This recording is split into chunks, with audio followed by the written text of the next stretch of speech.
Hi, it's Scott Rockfile back with another podcast review for you. Let's talk about the 1984 film Razorback in its 4K edition. This movie actually hit 4K from Umbrella a couple years ago, but I finally picked it up. This is a movie I've avoided all my life. It came out, when I was in graduating high school, and it was in every Blockbuster and video store for years after that. And I would go, hey, that's a giant pig movie from Australia. I'm not going to watch that. I'll pick something else. So I've never watched it. And then not too long ago, I started reading about movies and was reading, I don't know how I got on it, but Highlander and Russell Mulcahy, the director of Highlander, was a video director. If you didn't know, he directed videos, very famous director videos like Duran Duran stuff, big stuff. And so he was making the move into movies. And back in 84, he got the script to do Razorback and thought it'd be fun. So they got a little bit of a budget. Producers got on board. Gregory Harrison stars in it. Iva Davies from the band Icehouse did the music. It's actually pretty good. For a movie that I've avoided all my life, it is a B-movie, Ozploitation, giant pig movie killing people. But with the opening scene, and I'm going to get into it, it's not really a spoiler since it's the first 2 minutes of the movie, you know exactly what kind of movie you're in for. So the scene, by the way, this is a beautiful motion picture. Like, the cinematographer went on to work on some pretty big movies, and Russell Mulcahy, being a video director, had a very visual eye. Like, the whole movie looks like one long music video. It looks incredible. There's some great sunsets in the outback shots and sunrises and all sorts of different things. They even do some pretty psychological weirdness that you might have seen in something like Altered States in the middle of it. But let me get into that. So in the first scene of the movie, we're introduced to a grandfather who's taking care of his grandbaby, puts the grandbaby down, and he sits down to watch TV or whatever, and he hears this rumbling, and this giant thing just comes barreling through the entire house, through wall after wall after wall after wall, and out the other end. Things start catching on fire and blowing up. He walks into the room where the baby is. Oh, no, the baby's gone. Next scene is he's walking out of the house. It's totally on fire. He falls to his knees, and he screams at the sky about the grandbaby, and then it pauses and says, Razorback. So you know exactly what kind of movie you're going to get. Now, the gist of the movie is there is this unusually large razorback in the outback. Razorbacks are in the outback, and they're hunted and things like that. So are kangaroos and other things, good and bad, whatever you think about that. But this is one of those giant monster movies, like a Jaws. Matter of fact, this movie was always called the Australian Jaws.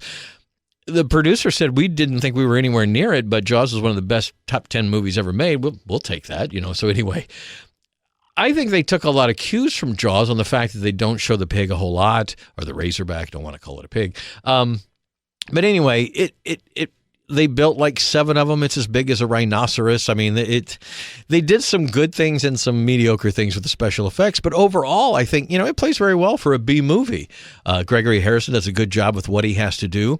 There is an actress in it. I'm forgetting her name, Arky. She was in Mad Max Road Warrior. She was the blonde with the piercing blue eyes, was the girlfriend of the head guy. She's in this movie a little bit. She's comes in the halfway and stays through the rest of the movie. She's fantastic, but I turns out she didn't make that many movies because she died in 2002 from cancer, which was really tragic. The things you learn when you watch some of these extras. So I picked up this movie from Umbrella, my favorite store that I mention a lot, the Atomic Movie Store, had it for pretty cheap. Like I said, the special edition has been sold out for years, but this is the regular edition. It was under $30, and it has hours and hours of extras. The movie looks good. It doesn't have HDR applied, but it is a 4K scan from the original elements, and it looks fantastic. Like, I would not have known there wasn't HDR on some of like the sunset scenes and things like that. It really is a gorgeous looking movie, except for some of the close-ups of the pig. Those aren't gorgeous. They're supposed to be gross, right? I think the acting is pretty good all around. I think, if you take that opening scene and you get past that, you watch the rest of the movie, you're not going to, deviate too far from that. It's a fine B movie that was made for very little money back in 1984, but it stood the test of time for many, many reasons. The soundtrack is good. The action is pretty good. It does some pretty dark things. Like, I don't usually like movies where a dog dies, but it's not done on camera, but still, I was like, I don't really like that. I don't like some some of the other stuff with the kangaroo stuff that happened either, but that gives the movie an edge. There are a lot of Australian horror movies that I've watched lately that have a different edge than what we have, because they would go a step or two further in some of the violence, that some of the things we just don't show in movies very often. But overall, at the end of it, it has kind of a happy ending after they defeat the beast. All in all, I enjoyed watching it. Would pull out again. What really sold me was all of the extras. There are literally, I've counted so far over 4 hours of extras, and I'm not done. There is an 1.5 hour long conversation with Gregory Harrison. There is a 2 hour long documentary that basically talks to everybody, the director, the cinematographer, the special effects guy, talk about how they do it differently.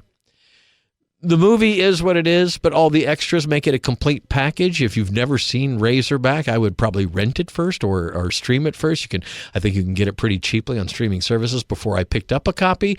But for me, being a fan and learning all about Russell Mulcahy, and the one thing that I'm going to do with the movie I haven't done yet, one of the extras is a commentary done by 2 up-and-coming Australian directors I really like, the Spierig brothers. They do their own commentary, not related to any of the old commentaries, and I'm going to rewatch the movie with that. I hardly ever watch commentaries, but those 2 guys are so creative, I want to see what they got from this movie. I thought Razorback was okay. I don't know why I avoided it for so many years.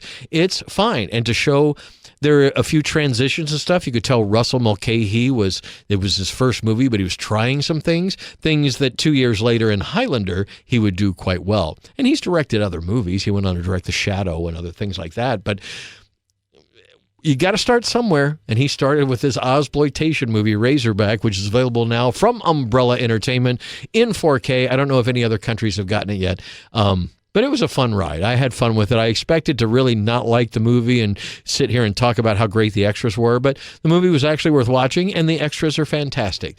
The only knock I would give against the 4K release is there's no HDR. They didn't do Dolby Atmos, but there is a lot of expansive 5.1 lossless. That was pretty good as well.